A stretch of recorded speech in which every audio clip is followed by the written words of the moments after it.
Buongiorno everyone, welcome back to Lineup Predictions.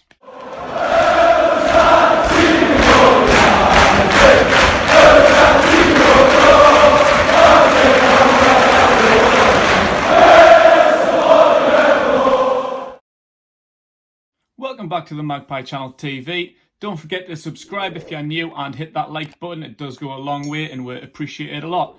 And also go check out all the previews that we did yesterday between me and Matty. We did a handful of previews. We've got the one with Flex from the United Stand on our channel last night. Me, Matty and Kendall, who you would have seen on the channel many times, were on Mr. Aaron United's channel. Matty was on United Central with Saeed, as well as Mad Red United with Adam Matic. So go and check all of them out. The links will be in the description below.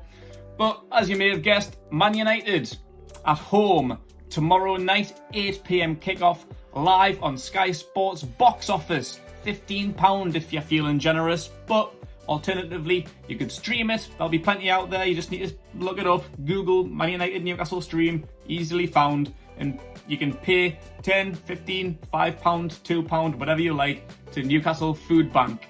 They need the money more than Sky Sports do, what the Premier League do. So if you are feeling generous, give wisely, not to these greedy, money-grabbing bastards in these higher corporations.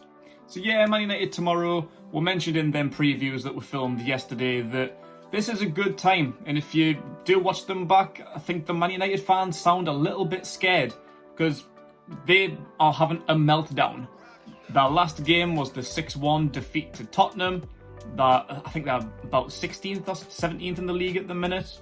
Lucky 3 points against Brighton. Brighton should have pissed all over them like they did to us. They lost their first game to Crystal Palace. I think they've only played 3 games this season because their first one was postponed, wasn't it? So yeah, they've had a poor start of the season.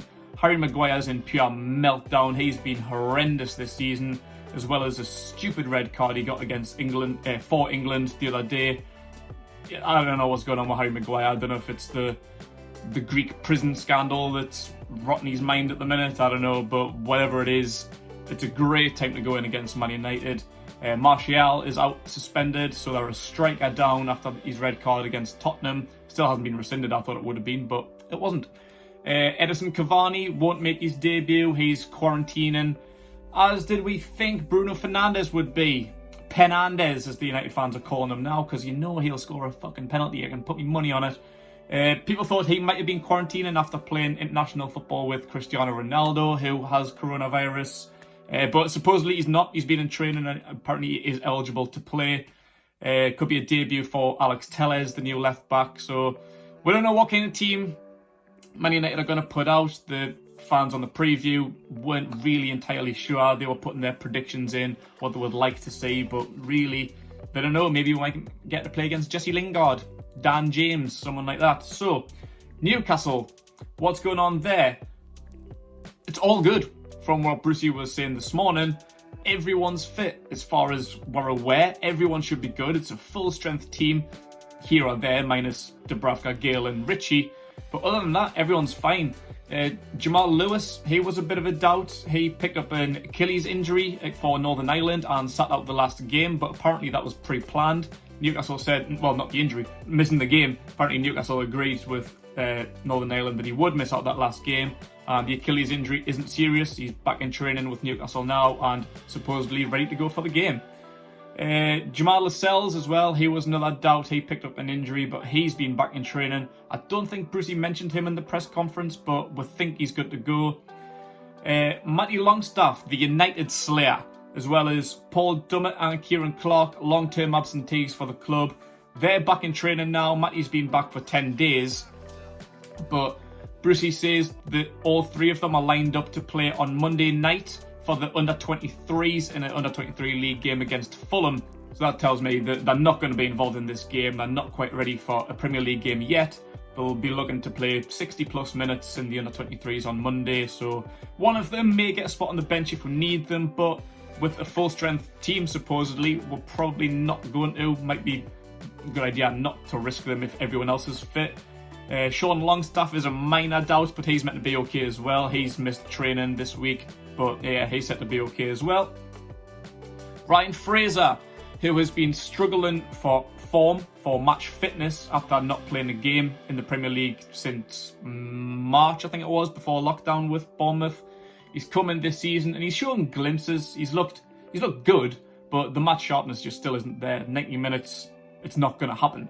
But he's been away for Scotland, which I was a bit dubious about. I didn't really want to see him all that much, but I agreed that he did need match fitness. First game, he came on late. He was an 84th minute substitute and then played on in extra time against Israel, and Scotland won on penalties. And the next 2 games, he played 85 minutes against Slovakia and got a Man of the Match award. And the next game against Czech Republic, he played 70 minutes and scored the only goal in a 1-0 win. So Fraser's looking sharp. He looks like he's back. Brucey's happy with him, so we might get a start out of him on Saturday. The other internationals, Jeff Hendricks was poor for Ireland supposedly. Didn't really impress over there. Fabian Shaw had a mixed international break. He captained Switzerland for the first time and got himself a red card. So very mixed there. Miggy Almiron, long way, all the way to South America. He played a couple of games. The first one he left on a stretcher after getting a big elbow to the face. But the next game he was fine. It looked bad, but it was fine. He played the next game against Venezuela and played 92 minutes. So Miggy Almiron's fit, but maybe a bit tired after the long way travelling, might be a bit jet lagged. So we'll see what happens there, but I'm going to jump into my team. And it's going to be Caldalo. Nothing more needs said about that. He's definitely the backup with Dubravka still being out. And the back line. It's going to be what it has been for the last few weeks for me. Manquillo, Fernandez, Lascelles and Lewis. Lewis needs to play. I've been a little bit critical of him, particularly with his positioning over the last few weeks. He's got a lot to learn. So going up against a pacey lad like Dan James maybe, or Marcus Rashford, he needs to be on his game. But he is our starting left back. We haven't really got anyone else there. So yeah, there's a spot there for Jamal Lewis. Jamal Lascelles, if he's fit, we might see Shaw in there after playing well. I think the last time we've seen him, he was starting to look a little bit like the Shaw of last season for me. Fernandez looked a bit tired before the break, but he hasn't been playing, so hopefully he's had a well-deserved rest. And Manquillo is our starting right back. But that's 4 at the back. And I mentioned in one of the previews last night, I do not want to see 5 at the back. I've got an awful feeling about it because Brucey shits himself against the big 6 teams. We did it against Tottenham, so I'm worried about seeing this with Shaw fit, or even Emil Kraft, who's played for Sweden during the international break. One of them might come into a back line. I can just picture it happening, but I'd be absolutely foaming if we did it because this is a Man United team on a major downward spiral. We need to get at them and attack. If we just sit off and let them attack us, what's the fucking point? Like, we can't be doing that. We need to get at them, show them who we are. They're the ones worrying at the minute. We finished just before the international break with a great win over Burnley. So yeah, 5 at the back. I'll be absolutely foaming if I see that when the game starts. So that's my back 4.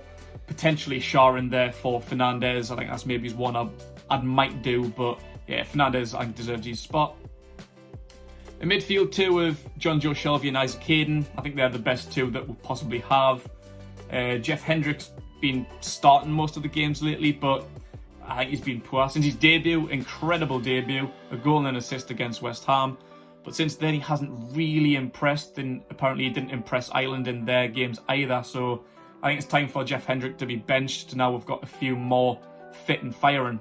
On the right-hand side, Ryan Fraser. As I mentioned, he's looking fit, he's looking sharp, which is great to see. I've been looking forward to seeing the best Ryan Fraser because we haven't seen him yet. A few games into the season, he's played a few substitute games, cup games and stuff, but yeah, he hasn't been who we wanted to sign so far, but I think he's got a lot of confidence now, a lot of fitness after his runs out with Scotland. So yeah, I'd love to see Ryan Fraser start. On the left-hand side, I'd like to see Joe Linton. I think he deserves it. I think the last few times we've seen him, he's been great. His confidence is on the rise. He's a battler, which I think we could do with against Man United, someone who's going to put in a shift. not be afraid to stick a tackle in. Maybe try and catch Maguire out if he goes on one of his runs and forces him into a foul. I think Joelinton could be a big threat against Man United.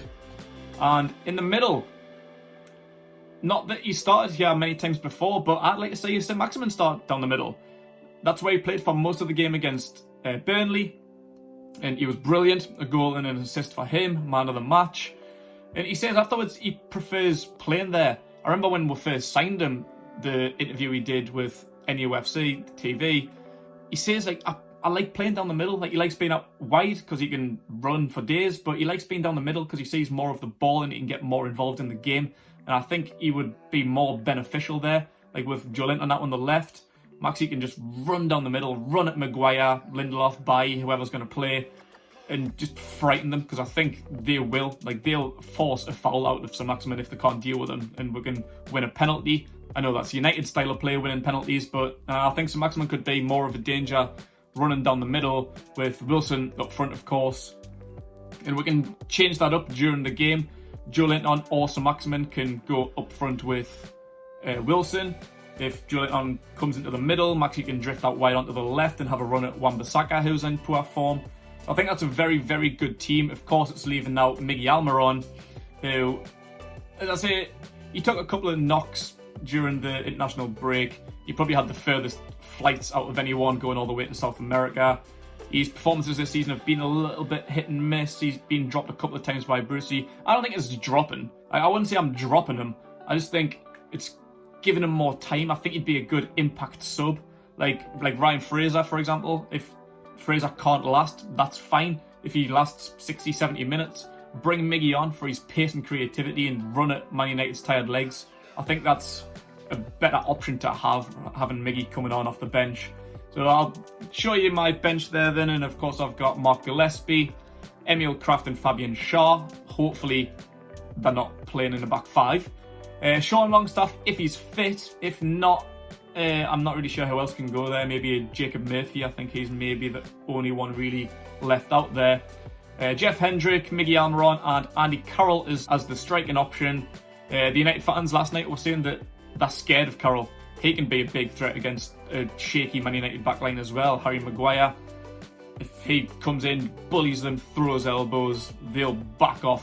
And he can do what Andy Carroll does, heads down, chests it to Wilson, to Maximin, Almiron, whoever it's going to be. And he could be a big threat. So we've got some threats on the bench, Carroll and Almiron, and whoever else we may need later on, Fabian Schär, whoever it is.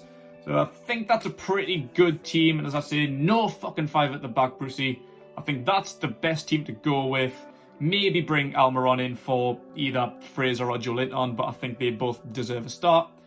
And maybe Fabian Schär play ahead of Fernandes. I'm not too sure about that one, but let me know what you guys think. Put your team in the comments below. Give me a score prediction as well. I'm going with a 2-1 Newcastle win. I think it'll be close. Scrappy game, a horrible game to pay £15 for if you're a neutral. I think you'd be absolutely off your rocker to do that if you're a neutral. Brucey Ball versus Ole Gunnar Solskjaer, horrible game. But we're confident, we're going in, we're going to beat them. Let me know what you guys think. Thanks for watching everyone, and enjoy yourself.